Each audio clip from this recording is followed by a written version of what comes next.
Walk into any yoga studio in the West, and you will see the yin and yang symbols stripped down to a lifestyle sticker. We treat it as shorthand for a serene, zen existence. Underneath the aesthetic is a core assumption. We view the symbol as an ideal state of balance. We expect a point where opposing forces finally neutralize each other to achieve lasting peace. Physics defines perfect equilibrium as thermal death. It is a state where energy stops moving entirely. Perfect balance is to be motionless. This diagram shows the result of perfectly equalized tension. If the universe ever achieved this state, energy transfer halts. Biological processes freeze. Life requires active imbalance to function. Yet we continue to frame our lives as a battlefield. We assume light and dark, or order and chaos, are locked in a war where one side must eventually destroy the other. Living with this mindset creates constant friction. We spend our energy trying to amputate the parts of the human experience we label as negative or difficult.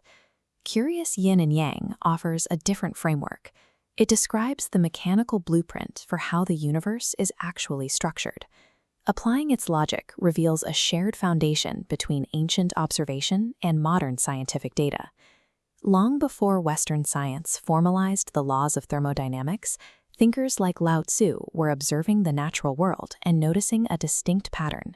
They developed a framework for understanding reality as a unified whole. This animation illustrates their core metaphor, the shadow side of a hill. As a light source moves over a mass of Earth, light and darkness emerge as twin properties of the same object. A hill cannot exist without a sunlit side and a shadowed side being generated simultaneously.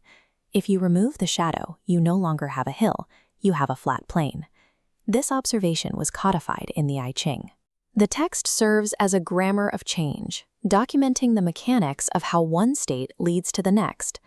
This grammar treats reality as a verb, a process in motion, rather than a static noun. It suggests nothing is permanent except the transition between opposites. In the mid-20th century, Alan Watts began translating this fluid worldview for an audience accustomed to rigid, binary logic. Watts helped explain what the early Taoists realized: the universe is a self-sustaining system driven by the tension of mutually required forces. As Watts was lecturing, classical physics hit a wall. In the 1920s, the birth of quantum mechanics shattered the predictable rules of the mechanical universe. Physicist Niels Bohr developed the principle of complementarity to explain light behaving as both a wave and a particle. The two states are contradictory, yet both are necessary to describe the object's reality. This data demanded a shift in Western logic. Science had to accept that at a subatomic level, reality relies on opposing states coexisting within a single system. Bohr recognized the philosophical weight of this discovery. When he was knighted, he chose the Yin and Yang symbol for his official coat of arms to represent this scientific convergence.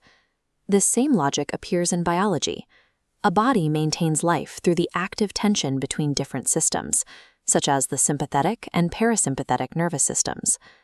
Carl Jung looked at how the physical body maintains itself through these self-regulating opposing systems. He applied this same observation to the structure of the human mind.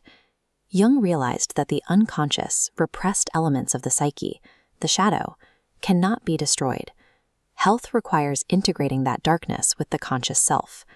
Modern physics and Western psychology reached the same conclusion Lao Tzu mapped thousands of years prior.